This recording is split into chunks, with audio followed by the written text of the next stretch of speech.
Have you ever struggled to let go of a difficult time in the past or a hardship? Or you know what, it's the afternoon, your morning sucked and you don't feel like you can just let it go and keep moving on? Or maybe you came out of a big breakup, a difficult challenge from the past, a disappointment. You've been discouraged. How do you let go of all that negativity or those difficulties and move on? And also, how do you let go of good things? Because have you ever found that, you left something that was good, but you knew there was something great out there for you? There was nothing necessarily wrong with this thing you wanted to let go, but there was something that you just felt like it would make you happier, more fulfilled, more charged. How do you deal with those situations? Because letting go isn't always just about letting go what's wrong. Sometimes it's letting go what's right so you can find also what's more right. Have you ever experienced that? So let's talk about these two things. I think in the first matter of letting go what is wrong, what's not right, letting go of negative experiences, discouragements, disappointments, pain from the past. One reason a lot of people don't let go is because they have more concern for the past, who is right, who is wrong, who's to blame, why that didn't work out, than they have commitment for the future. Concern versus the past versus commitment to the future. They haven't made that switch yet. So how can you make that switch? If something's still bogging you down of something that happened to you weeks, months, or years ago, if it's very serious, as you always hear me say, I'm the charged life. Hey, you know what? Don't feel sad about asking for help, seeing a counselor, seeing a therapist, seeing a professional who can help you work through major issues. But let's say it's not a psychological disorder you're having here. Let's just say you're having a tough time letting go of a breakup or something that was difficult. I think you've got to look towards the future again. And the way to make that switch is first and foremost to deal with this stuff. And the way that you deal with it is to say, first and foremost, what did you learn? Not who's to blame, what did you learn? What from that past situation or that thing you need to let go, draw something positive from it, a lesson. And here's the most powerful lessons that we typically draw from the past when we start letting go. We first and foremost decide and learn, how do I want to treat myself? Because sometimes in the past, those moments you were being hurt or you were hurt, you feel like you didn't treat yourself very well. You didn't take care of your emotional well-being. You didn't say no. You didn't set boundaries. You didn't defend yourself. You didn't literally just stand up for yourself and say, I don't like this. This is not okay. No. And so sometimes we beat ourselves up and we get mad at ourselves about that. But like I said, it's not about blaming those things. It's about now saying, what's the new commitment? How do I want to treat myself now? What are the new rules for caring for myself so that I do better in the future, so I feel better in the future? Also, we have to draw from those things that we have to let go, and we have to say, how am I going to treat others? Because see, a lot of times the things that we want to let go in the past we didn't like, and someone treated us bad. So we have to set a rule from that. How will I treat people? See, I grew up in a place where a lot of people were not always awesome outside of my family. I grew up in a place where there was lots of physical fights, where there was lots of people, always threatening us and pushing us around and being really tough on us. And I just had to say, you know what? I'm going to set a rule. I'm never going to speak rudely or with condescension or threat towards another person, because I had to grow up around that, and I didn't want that for myself. But instead of being angry at them for that, I use that as empowerment, because not everything in the world is happening to us to put us down. Things happen for us to develop our character, to make us better. I always say to people, thank God for the jerks and the jerks and the jerks that you had to deal with, because you know what? That probably made you more kind, more compassionate, more sympathetic, a better listener, somebody who honored others better, because sometimes it takes us being mistreated for us to realize how to treat others. I was lucky, my dad always said that one of the best things that we could do is be respectful of other people.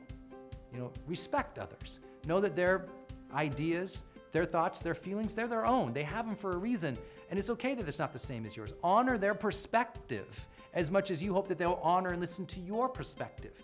Don't we need a little bit more of that in the world these days? So some simple things. Look to those things you got to let go of, those situations, those difficulties, those times, and say, first and foremost, what did I learn? How am I going to treat myself now? how am I going to treat other people? And then the big switch happens when you start asking these questions. What do I want for myself and my world in the future? Like, what's next? Okay, I've been through all that, got my learnings, great. Now what? That's such a powerful question for people. Not now what, but now what? What do I want now? What's important to me now? And think about all the major areas of your life. When you got to let go of one area of your life, what I always say is think about all the areas of your life now. Because sometimes we can get stuck in one area, a relationship ends and you feel bad, and you just constantly feel down and down and down. Sometimes that relationship area of your life is going to take a little time to build up and repair. Meet somebody new, find the right guy or gal. So here's what you need to do is broaden your vision again. Sometimes a lot of our sadness happens because we get myopic about one area of our life, and we're looking very small and minimal to one part of our life, and we forget there's all these other beautiful areas that we could make flourish. So think about if a relationship ended, then okay, I understand. What can you do for your health? What can you do for your family, for your friends? What can you contribute to or aspire to in your mission or your career? What about your lifestyle? How can you live a better quality lifestyle? What about your own emotional well-being?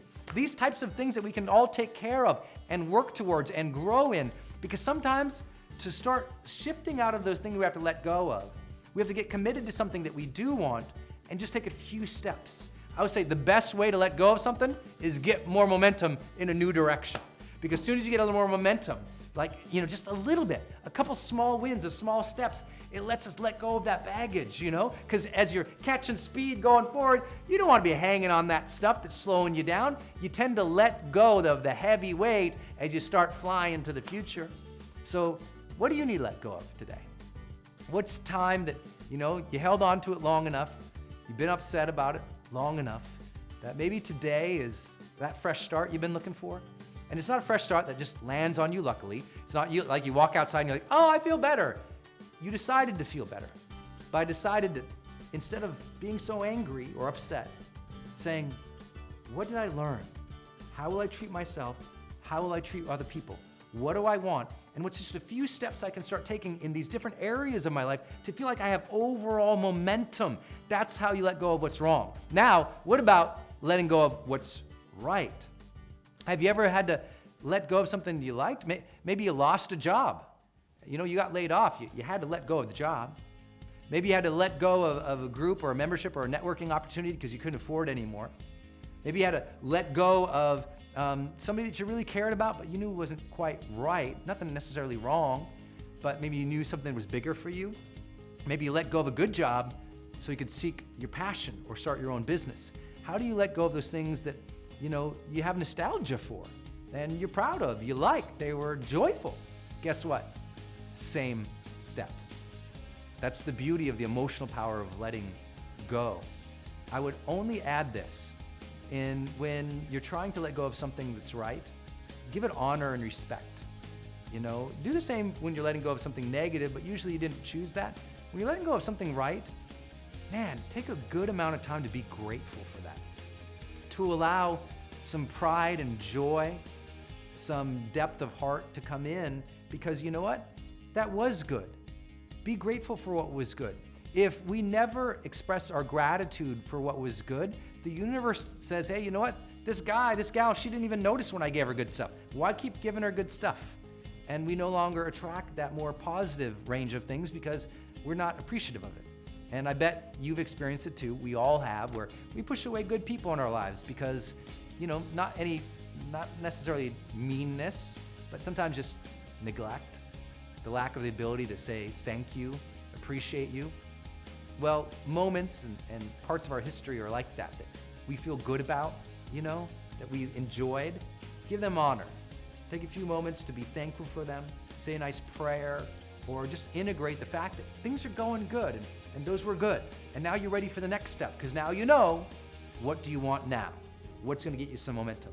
if you put some of these ideas into place, I think you'll be able to find that you can let go of some of those major things from the past and you can start looking to the future again. There's always, always, always, always hope. There is always, always, always a new day. But you got to grab onto those things and decide what you want now and start moving towards the future. If you'll do that, you'll get to experience what we call the charged life.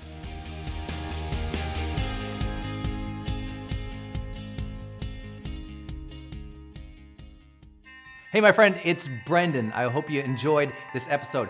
Do me 2 favors. Number 1, subscribe to this channel so that you continue to get updates every time I release new training for you. And number 2, if you would like to get ahead a little faster in life, what I'd like to do is give you my 10 steps to achieving anything 10 times faster. So if you have a big goal, a big dream, a big mission in life, and you just like to achieve it faster, what would you need to do? You know, this is exactly what I keep next to my computer or next to my bed, and every time I have a big dream, a big goal, I open it up and I kind of use this as my checklist to get ahead faster. Because you and I both know if you're gonna be more effective or more productive, or you are gonna achieve your goals and your dreams faster, you're gonna have to switch your perspective a little bit on achievement itself. You're gonna have to adopt new thinking patterns and habits. You're gonna have new daily rituals and habits. And your entire approach to learning and skill development must be better. So in order to help you do that, just go ahead and click the link in this post or go to brendon.com/10x. That's Brendon, BRENDON.com/10x. And you can download this guide for free. Just tell me your name and email. I'm happy to email that to you for free. The same guide I use to achieve any goal or dream faster. Thanks for tuning in. Until I see you next time, go out there every single day of your life, live fully, love openly, and make your difference today.